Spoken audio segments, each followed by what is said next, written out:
Let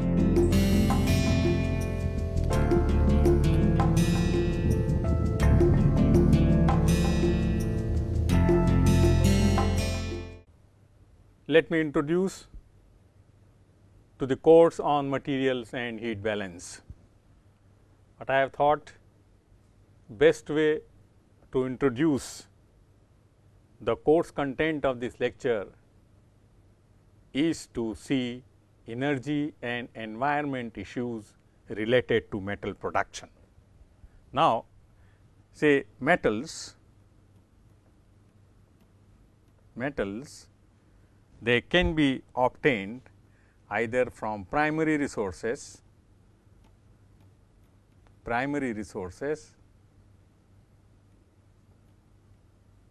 that is also called natural reserves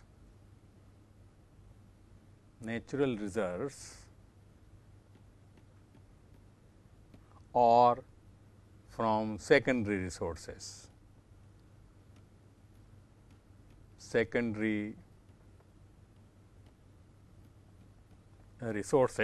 And secondary resources mostly they are scrap and recycled material materials.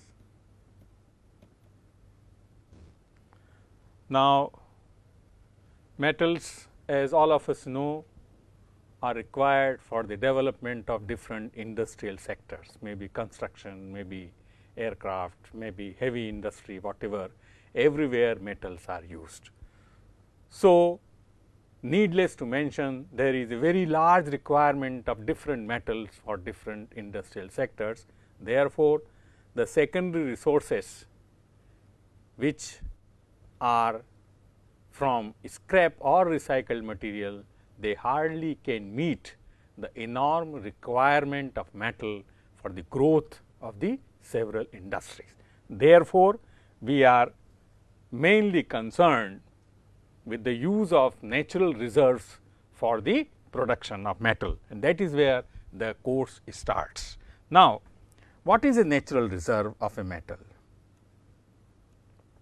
Say, what is a natural reserve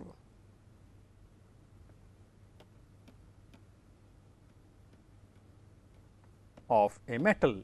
The natural reserve of a metal is called an ore. Natural reserve of a metal, any metal is called ore, where an ore is an aggregate of minerals. Ore is an aggregate of minerals. That means, the ore will have, along with the metallic mineral, I mean the mineral of a metal in which we are interested, plus there are several other type of mineral. So, in fact, ore is an aggregate of minerals, and a mineral in general definition is an inorganic compound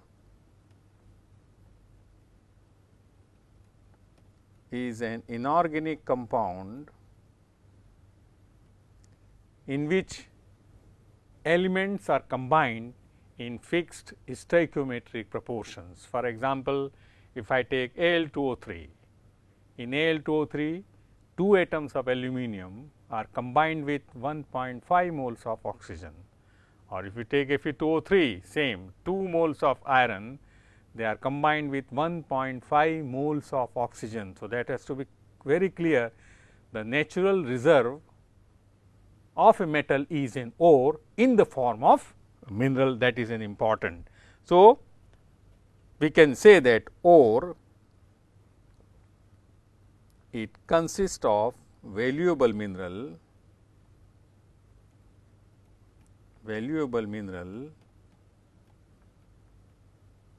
plus gangue mineral.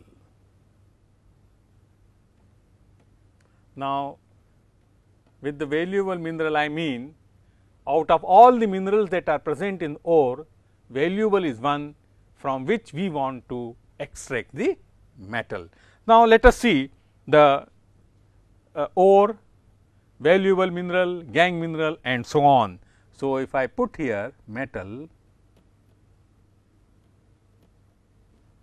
put here say ore, name of the ore, valuable mineral,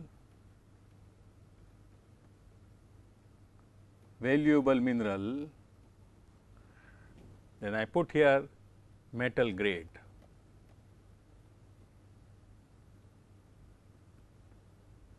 Now, for example, if I take nickel as a metal, then ore is sulphide ore, in which nickel is in form of sulphide.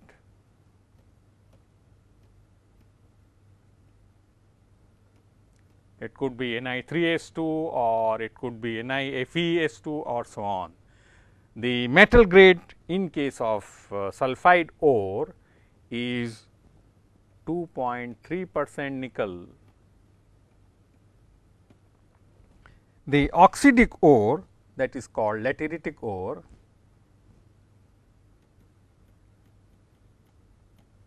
in which nickel is present and the grade of the nickel is 1% nickel, 1% nickel. Now, let us take it lead, sulphide ore, which is called galena as the name of the ore, and here valuable mineral is PBS, metal grade is 5.5% lead and sometimes it contains zinc also. The grade of zinc is 8.6% zinc. Let us take the aluminum, which is again an oxidic ore. The name of the ore is called bauxite. The valuable mineral here is Al2O3 and metal grade is 17.4% aluminum, though I am giving an absolute value, but well it may be ranging from this to this. Similarly, titanium, name of the ore is ilmenite and it is form of FeO-TiO2 from which titanium is to be determined, and the metal grade is 36% titanium. Similarly, I can take copper, this sulphide ore, here the valuable mineral is CuFeS2 and the grade of the copper, notice it is 3% copper or 2% copper, very low grade. Similarly, iron, name of the ore all of you know, it is hematite, it is Fe2O3 and it is the 64% iron. Now, before we analyze this table, what I wish to define? I wish to define just the metal grade. Metal grade, that is equal to amount of metal in ore,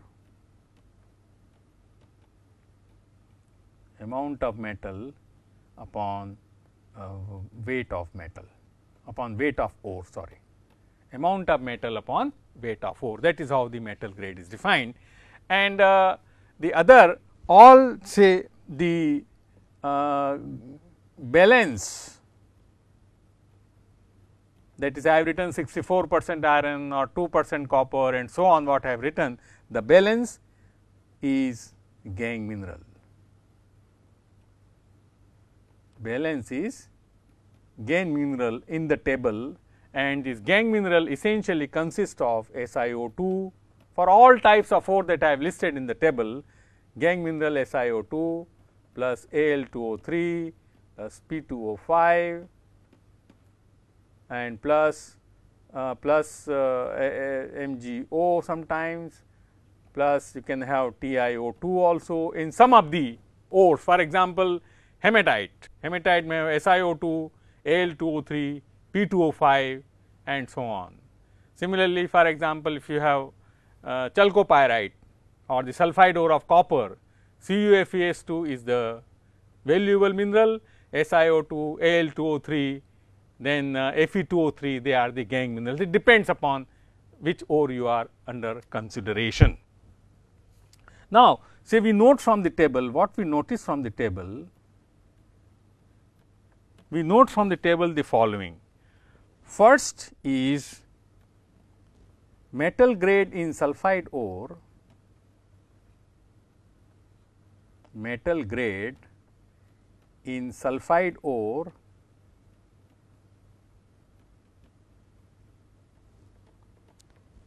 is very low as compared with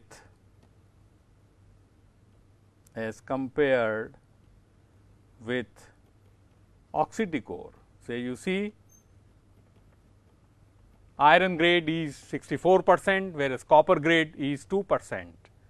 That is what is meant. That means, a large amount of gangue material will be produced when sulphide ores are treated.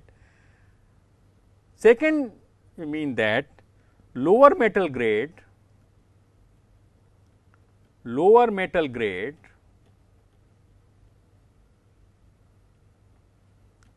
of an ore, it means more amount of waste will be generated, more amount of waste, because you have to remove in order to get the metal.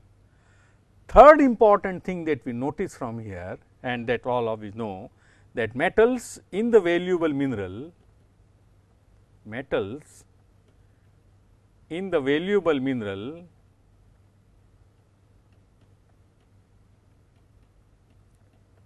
is either in the form of sulphide or in the form of oxides.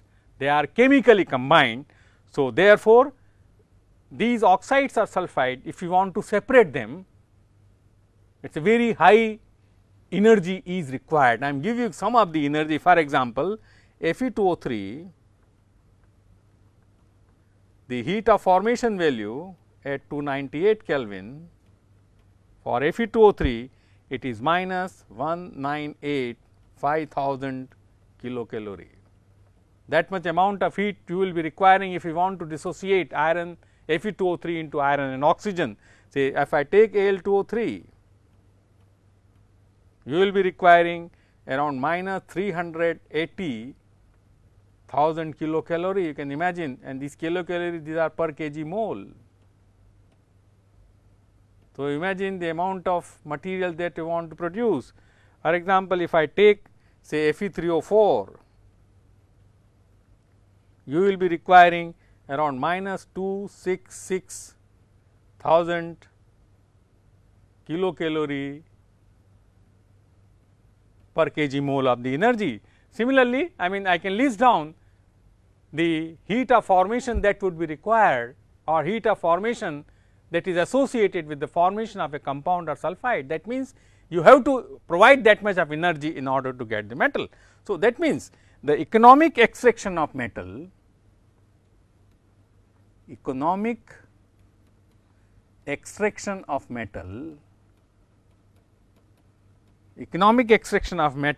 from oxide ore,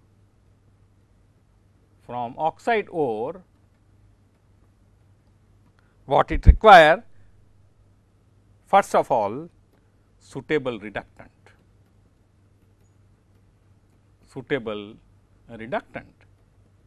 because naturally so much amount of energy is very difficult to provide it, it will be highly economical. So, we have to see a suitable reductant which is cheaply and abundantly available.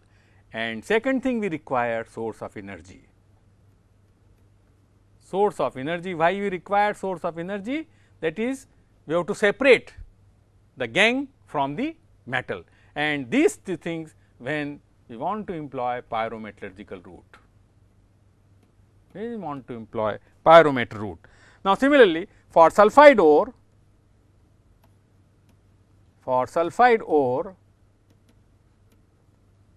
the extraction of metal, it is not it is, though thermodynamically it is possible to reduce sulphide a copper sulphide or lead sulphide directly into metal, but it is highly environmentally hazardous. Therefore, what is done? A sulphide ore is first converted to oxide and then followed by reduction. Again you have to find out a suitable reducing agent.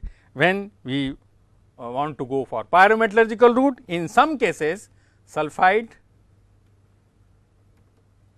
is converted to met. Met is a mixture of sulphide and then followed by oxidation to get the metal. So, these are the things that you will require. Now, through hydrometallurgical route, if you are through hydromet route, we require leaching and electrical energy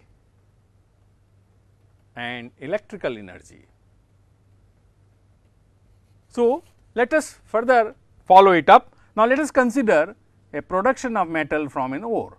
Let us consider a general flow sheet of production of metal from an ore. For example, I take an ore, whatever the ore from the natural reserve, I have to subject it to the mining operation, and this mining operation has to be followed by mineral beneficiation.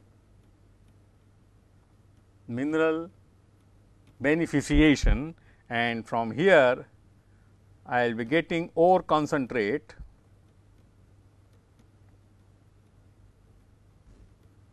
and ore concentrate for pyrometallurgical route, pyromet route, or depending upon the quality of the ore concentrate, I can go for this is again ore concentrate and I can go for hydromet route.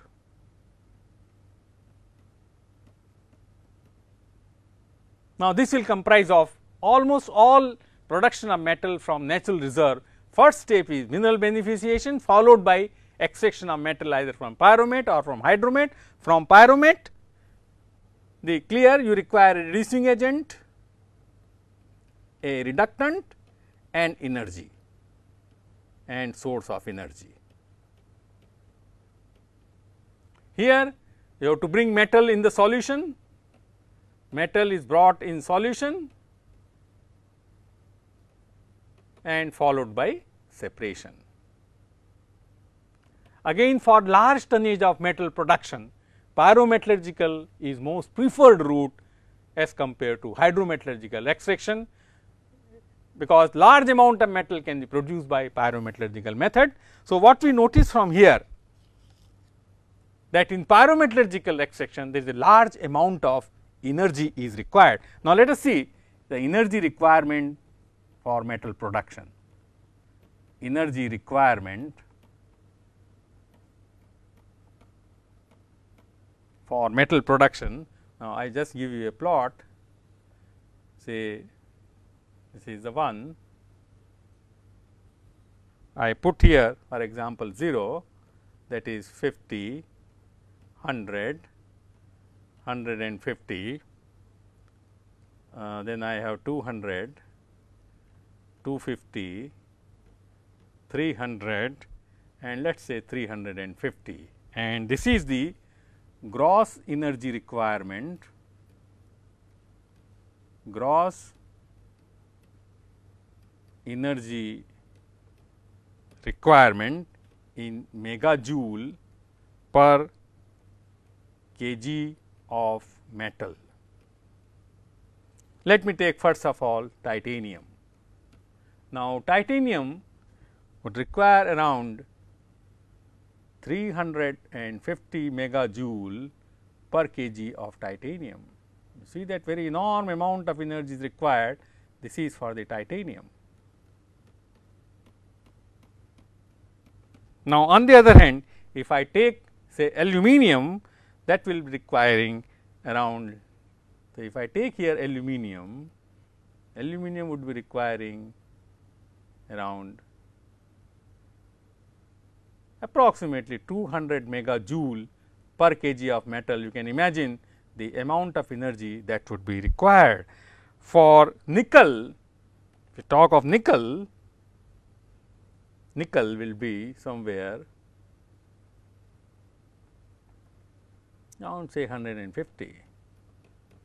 This is nickel when we go for pyrometallurgical route, pyromate route. Now, if you go for hydromate route, then slightly higher energy is required. This is for nickel when hydromate route. Now, say for copper somewhat less energy is required. This is for the copper, and for steel also you require very less amount of energy. So, this is for the steel. Then lead is also very small amount of energy is required, and zinc is also somewhat this type of energy is required. This is for the zinc and this is for the lead. So, this is the just a estimate of the gross energy requirement. Now, this large energy that is required, large amount of energy that you require because of two factors. First of all, very high heat of formation, as you note, very high heat of formation, and second is on the low grade ores, low grade rather low grade, say low metal grade of the ore. These are the factors probably that determine the so called the gross energy requirement. Now, what energy we supply, say we supply say energy that we employ to produce steel in the steel industry that results in production of products as well as byproduct. So, what energy we supply to the steel plant, it produces for example, steel you require, it also produces gaseous product, it also produces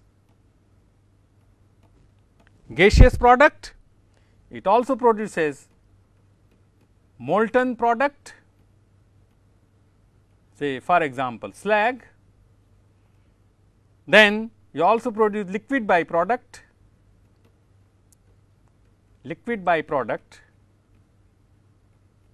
that is coal tar and benzene in the coking process. Then you have solid byproducts, and these are for example, coke breeze in the coking process, blast furnace dust. Similarly, in case of non-ferrous metals,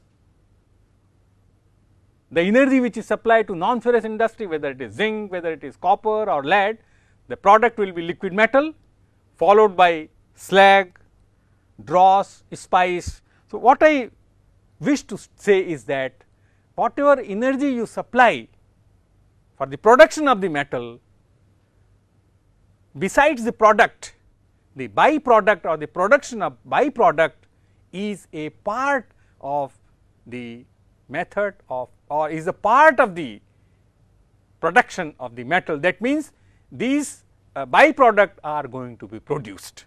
Now, let us see now effect of ore grade,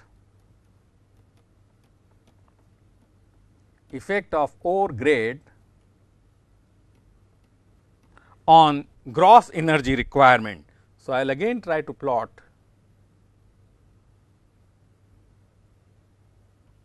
say here I take for example, ore grade or metal grade, say I will take here 0, 0.5, 1, 1.5 and 2, and here I take 100, 200, 300 and somewhere 350, and that is again gross energy requirement megajoule per kg. Mind you, now I am plotting as a function of the metal grade of the ore. So, just I take two examples, for example, copper and nickel. For copper, these values, this is the case for copper, whereas the above the case is for nickel. So, you see what important message that you get from this particular plot is lower is the metal grade in the ore, higher will be the energy consumption.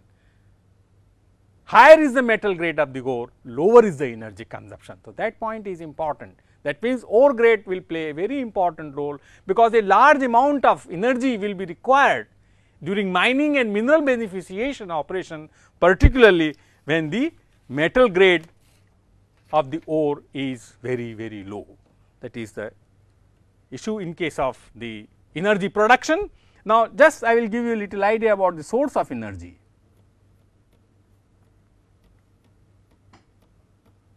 Now, source of energy, it could be exothermic reactions, well, which is not a problem at all. Then fuel, that is the fossil fuel, is another source of energy, and the electric energy. But the electrical energy, if it derived from fuel, then we are talking again of fuel as a source of energy, but well, if it is derived other than the fossil fuel, then it is again a extra source of energy. So, this is you require, for example, thermal energy, because you have to eat. So, energy supply is an important issue, how you are going to supply energy, how much amount of energy is required, how much amount of the fuel is supplied, and so on and so forth. And second, you also require to supply chemical energy. Chemical energy means energy that is required for reducing. For example, you have gotten an oxide, you want to reduce it, you have to search a reductant which is abundantly and cheaply and economically available. If you see the Lingam diagram, of which you are aware, you can find out n number of reductant which can reduce a particular oxide. But remember, you are producing the metal on a very tonnage scale. So, you cannot afford to use a reductant which is not economical, which is expensive. So, therefore, the requirement is that here cheaply and abundantly should be available. So, now another important case is here, how energy is obtained from the fuel? By combustion. How? By combustion, the elements of the fuel, they are converted into products of combustion, and these products of combustion are again discharged into the atmosphere. That means what? Larger energy requirement, larger fuel consumption, and larger amount of products of combustion will be discharged into the atmosphere, meaning thereby you are creating an environmental issue over there. In selection of the fuel, temperature is also an important issue. You have to create a particular temperature. So, for that, the selection of the fuel is again an important issue. You have to provide an oxidizing medium. Oxygen is the issue. From where? From air you will get the oxygen. In oxygen, in air, all of you know that 1 mole of oxygen is derived from 4.76 moles of air, that means 3.76 moles of nitrogen. So, if you are supplying say 1 mole of oxygen for a particular reaction from air, then you are also having 3.76 moles of nitrogen, and these nitrogen will take away the large amount of heat. So, what I mean to say, in pyrometallurgical extraction, you have to optimize, you have to economize the source of energy. You have to see that the combustion which occurs by way of air, it has to be optimized, otherwise you will have a large amount of energy consumption. So, this is an energy consumption issue related to metal production. Now, let us see what are the environmental issues. Let me address little bit of environmental issues. Now, you already noted that by use of energy, the products of combustion are discharged into the atmosphere. When you produce the metal, except metal which is a product, rest are all byproduct, you have to see what you are going to do. Either reuse it or recycle it or recirculate it. If not, then you will be dumping into the atmosphere. you will be dumping on the earth. That means, again there are environmental issues. So, the production of metal from the ores that result in the formation of, for example, emissions, unwanted solids,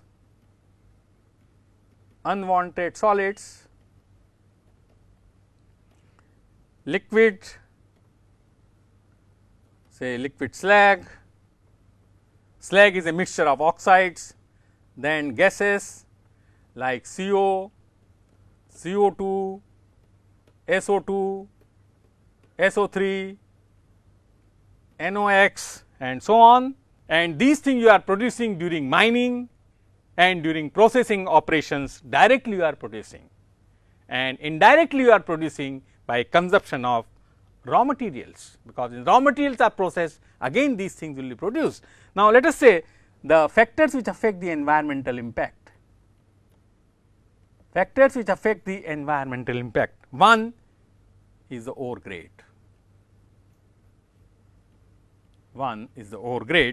second is the electrical energy source,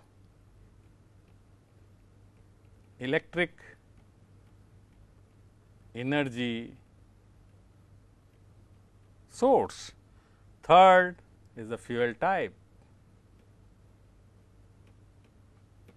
fourth material transport,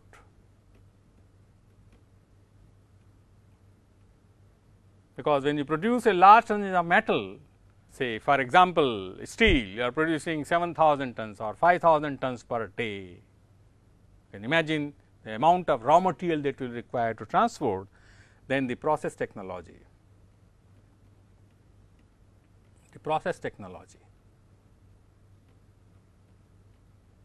These are some of the factors that will affect the so called environmental impact.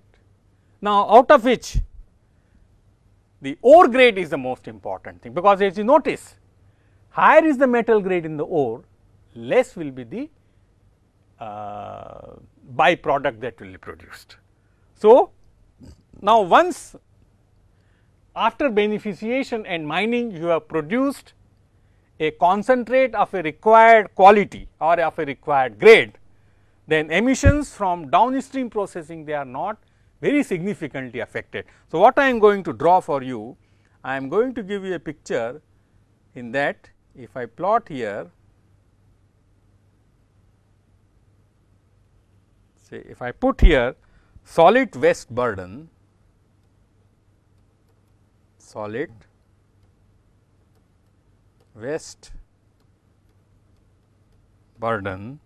in kg per kg metal. As I said, once you get a metal of once you get an concentrate of a particular grade, then this figure can be seen in terms of a general. And if I put here ore grade in percent metal, say here I put 100, 200, 300 and say 350, here I put 10, 20 and 30. So, this curve something like, so you note from here that lower is the grade, for example, less than 10% of the metal, the large amount of waste burden will be produced. This is quite natural, because if the metal grade is 10%, you are producing 90% is the waste. So, ore grade plays a very, very important role. Now, as the metal demand will grow, you will extract or you will use more natural reserve to produce the metal. Now, the question is, what about the quality of the natural reserves? You must have heard that the high quality ore reserves of particular metals, they are depleting. That means, you will be employing more low grade ore in order to sustain the economic needs of the country, or in order to sustain the diversified needs of the industrial sector.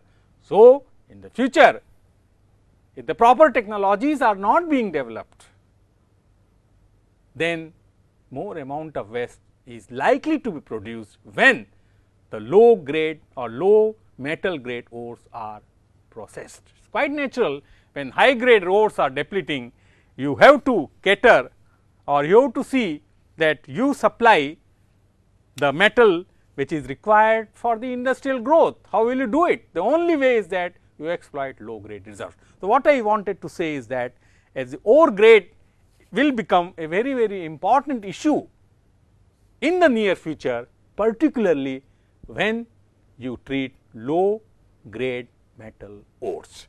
Now, let us see also the global warming potential.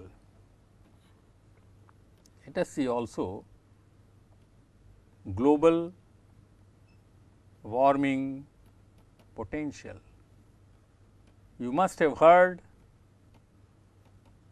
that the global warming potential is becoming very, very important. All of a sudden, the last few years people are talking that because of the discharge of the gases, a large amount of say a global warming is coming into picture and there are problems over there.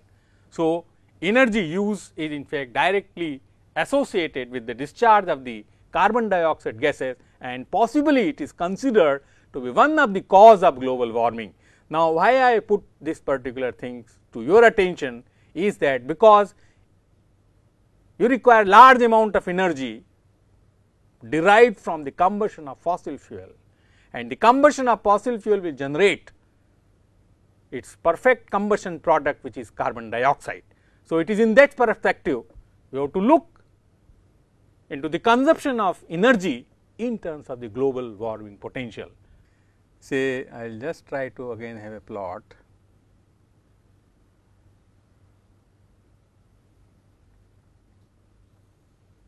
This one.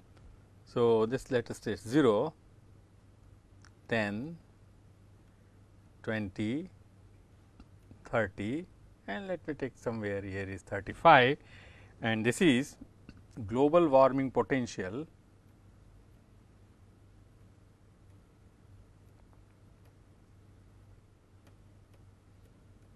evaluated in terms of kilogram CO2 equivalent per kg metal.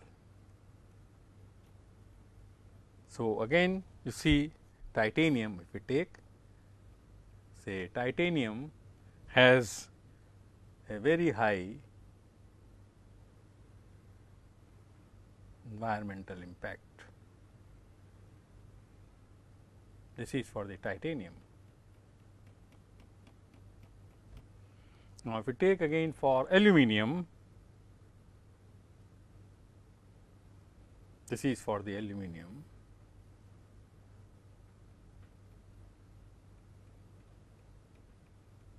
Now, the quantification which I have shown on the ordinate, it is more or less approximate. I will give you the reference from where I taken the value. So, if you are interested, you can go to the original reference and update yourself. Say for nickel, this is for the nickel pyromet route,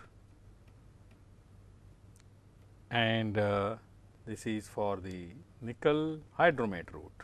Well, for zinc, it is quite a small bit. Similarly, for steel, it is also a very small. This is for zinc, this is production of steel, and somewhere here we have say copper, say this one is copper for pyromenes, and this one, this is for copper hydromenes by hydromet route. Now, say my whole objective to show this particular thing is to give you a feel that production of metal requires energy, and as you require energy, there are issues on the environmental also. So, what I wanted to illustrate from here is that the energy and environmental issues are the part of the metal extraction from natural reserves. Now, let us see another feature. If I define for example, the process efficiency, if I define for example, process efficiency,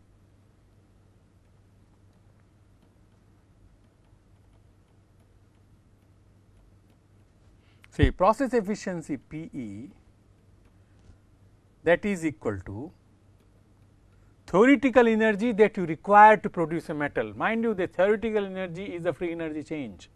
So, that will be free energy in kilocalorie per ton divided by process energy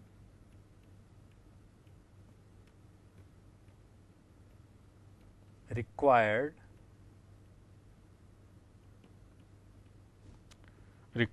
to produce metal. The units again in kilocalorie per ton. When we are defining efficiency, if I multiply by 100, then this is the process efficiency. Now, for your information, or you may be surprised that the process efficiency of most of the pyrometallurgical extraction lay between, how much you can guess?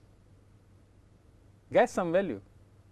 This value lies between 4 to 8% for titanium sponge, magnesium ingot, ferrochrome low carbon, sodium metal, nickel cathode, refined copper and lead ingot. That means, these metal production, they have a very low or of the order 4 to 8% as the process efficiency. That means, a significant amount of energy is required for production of these metals, that you require a very large amount, then theoretically what would have been required.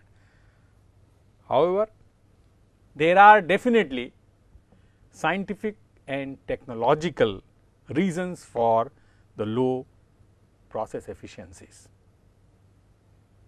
but it is possible to effect substantial energy savings by use of correct science and technology. So, what I have illustrated now, that there is a relation or there are environmental and energy issues related to production. So, the aim of this course, which is on materials and heat balance, is to develop a so called quantitative feel about the energy requirement and waste production to extract metal from ore. That is, while developing the course, two issues I have considered. Two issues are considered for developing the course. One is the energy requirement,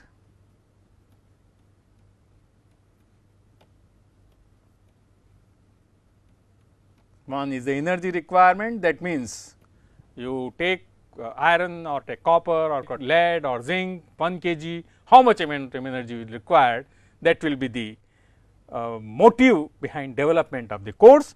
And second is the production of say waste that will be generated, waste generation.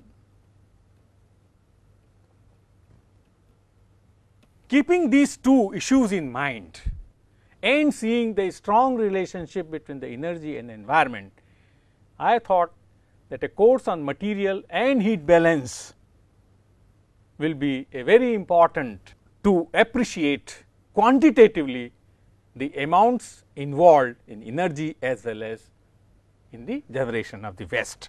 Now, in order to meet these objectives, there are emphasis I have given on material and heat balance, on materials and heat balance.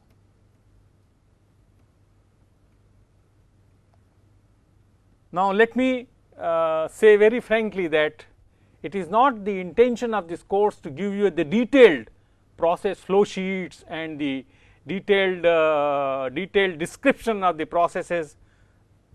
The objective of this course is to do material and heat balance, and to this effect the conceptual part is required to solve the material and heat balance for a particular process or for a particular extraction of metal are given to the extent it is required for solving the material and heat balance problem. By that I mean that if the details are required, if you want to learn more, you have to see the proper references, which I will give time to time as I will go into the lecture part of it.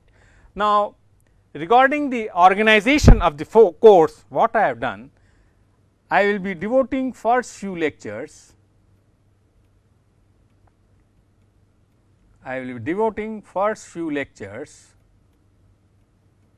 say on the basics of materials and heat balance,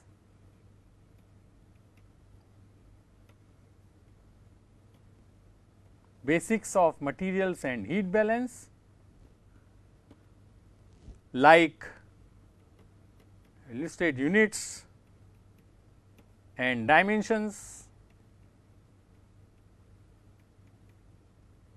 stoichiometry,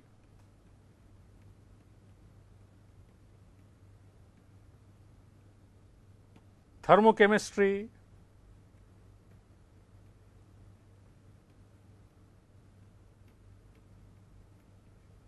I will be also making several attempts to solve the problem, that is as much problem that can be solved, that I will be going to do in the development of this course. Also, one of the important thing that I also included is the so called errors in measurement.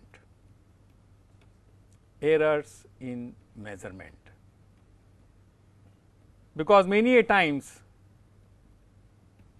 by material and heat balance we can calculate, for example, the amount of mass that is required. So, we know the mass flow rate of the material, we know that is the temperature, we can calculate the temperature, but then we have to make sure that actually this is the temperature, and for that measuring techniques are required, and the measuring techniques they are associated with the errors. So, therefore, it is important to see what errors in measurement can do and how to consider those errors in measurement while comparing the calculated value of say temperature or flow rates or weight of the material and so on with actually measured. For that I have also included so called errors in measurement.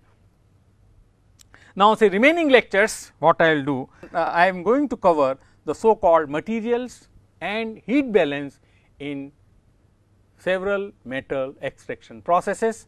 The typical examples I will be including say ferrous as well as non-ferrous metals both. What I have thought in the metallurgical industry or in the material processing industry, also cement industry or any high temperature industry, a large amount of fossil fuel is also used in the furnaces. So, I am also going to consider the material and heat balance in the furnaces which are used for solid metal processing in metallurgical industry. Equally, one can use this concept also in the cement industry also, where also very high temperatures are required to produce the cement from the raw material. So, this is what I will be covering in this particular course. More emphasis I will be giving on problem solving. That means, after giving the concept wherever it is required, then immediately I will proceed to solve the problem. To this I have given solved problems as well as unsolved problems, both I have given. I will give you some references from where I have taken these lecture. So, one is the article by T. Norgate,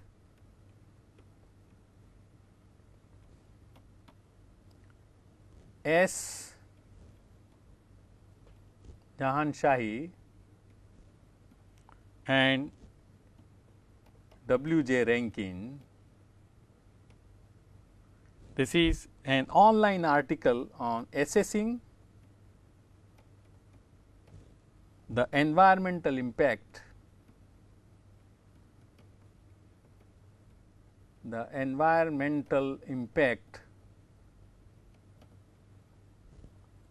of metal production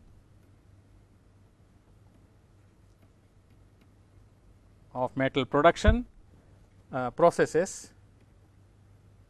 Now, this lecture is available online and one can use it if you look in the Google, and second lecture is on of H.S. Ray, which is on industrial and scientific aspect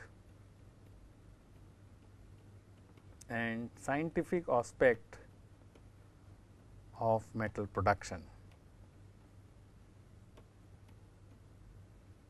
This lecture of H.S. Ray is also available online in the Google.